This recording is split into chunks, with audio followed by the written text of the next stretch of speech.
Quer levar o Paulo Mansur para a sua cidade?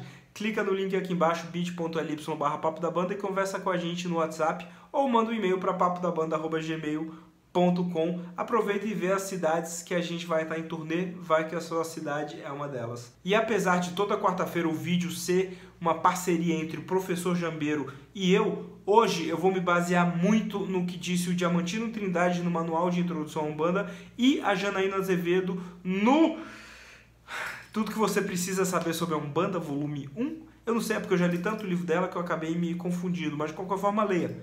Leia esses livros todos, mal não faz. A ONU disponibilizou 8.000 páginas de história africana feita por africanos em universidades africanas, ou seja, uma pesquisa da história deles feita por eles em loco. O link está aqui embaixo, são 8.000 páginas, leia e depois me fala.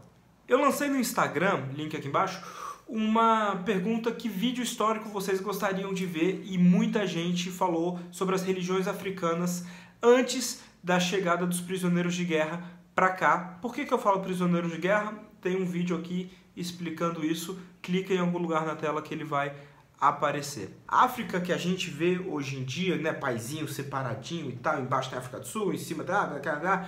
Isso não tem a ver com a África de 2.000 anos atrás, 5.000 anos, 10.000 anos atrás. Tem a ver com pré-Primeira Guerra Mundial, tem a ver com a Alemanha, tem a ver com a Itália, tem a ver com Bélgica, mas não tem a ver com o que a gente vai falar. Eu vou adorar fazer esse vídeo depois sobre a partição da África, mas não é o caso agora. Você tem na África daquela época uma proximidade geográfica que não necessariamente é uma proximidade linguística. O que isso quer dizer? Isso quer dizer que o cara aqui do lado, é que nem França e Alemanha, é um do lado do outro, mas não fala o mesmo idioma, sacou? Então você pode ter um cara aqui que tem um costume, tem uma cultura, tem um jeito de lidar, e aqui outro completamente diferente. Eles estão muito perto, porém muito longe. Isso quer dizer, na prática, que você vai ter um povo que cultua um orixá, que é um termo iorubá, que do lado ali, a sei lá quantos quilômetros, mas geograficamente perto, você tem um cara que nem fala orixá, ele chama de Vodum ou Inquice, e que nem conhece aquele orixá deles, porque eles nem conversar direito com... cara, tem comércio, tem aquela coisa toda, mas não é a mesma coisa. Segundo ponto, quando a gente pensa em vários deuses, por exemplo, a gente pensa em Grécia, né? Que tem um panteão definido. Urano que transou com Gaia, que teve Cronos, que transou com não lembro com quem, mas aí teve Zeus. Aí Zeus matou Cronos e teve uma porrada de filho. Na África não é assim, justamente por essas diferenças linguísticas. Tá? Na África você não tem um panteão estabelecido, até porque quando a gente fala de Grécia, a gente está falando de um país que hoje é um país pequeno. Imagina na época que tinha cidades-estado que não eram megalópolis e tal, era menor ainda, e a África é um continente gigantesco, com várias religiões, inclusive muçulmanos, por exemplo. Então a gente não pode juntar essas duas coisas, são coisas completamente diferentes.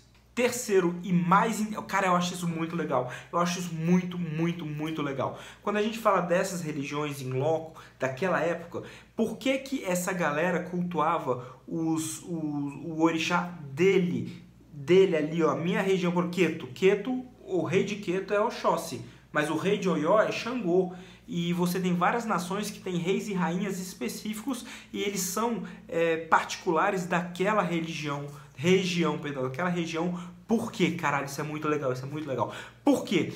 Porque na crença deles, Xangô, Oxóssi, Nanã, Iemanjá e todos os outros orixás que às vezes a gente nem sabe que existam, que já existiram, etc. tal, foram pessoas sobre-humanas, mas que existiram ali em tempos imemoriais e que foram tendo descendentes, e esses descendentes, essa multidão de descendentes formou aquela nação. Ou seja, na nação de Oió, as pessoas descendem do rei de Oió, que é Xangô. Então, quando Xangô incorpora, quando tem um fenômeno que hoje a gente chama de fenômeno mediúnico, naquela época era tratado como Xangô escolhendo um membro da família dele para que ele possa falar as coisas que ele quer para a família dele, ou que ele seja reverenciado para a família dele. Isso é uma crença que na Umbanda a gente não pegou essa crença na Umbanda. Eu não me sinto seguro para dizer se o Candomblé trabalha assim ou não. Se você souber, por favor, manda uma resposta aqui embaixo.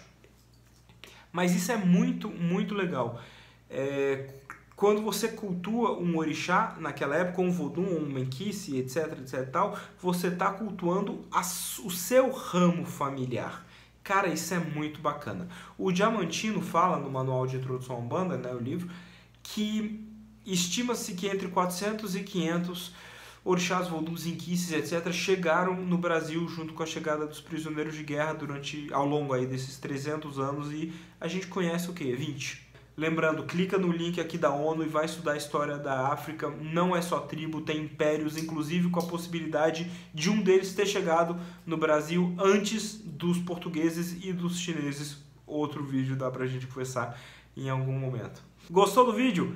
Clica aqui embaixo, diz o que você achou, curte, ativa as notificações. Todo dia tem vídeo diferente. Segunda e sexta vlog, terça Umbanda para evangélicos, quarta vídeo histórico, quinta livros. Tá bem? Obrigado, Saravá Umbanda, tchau, tchau.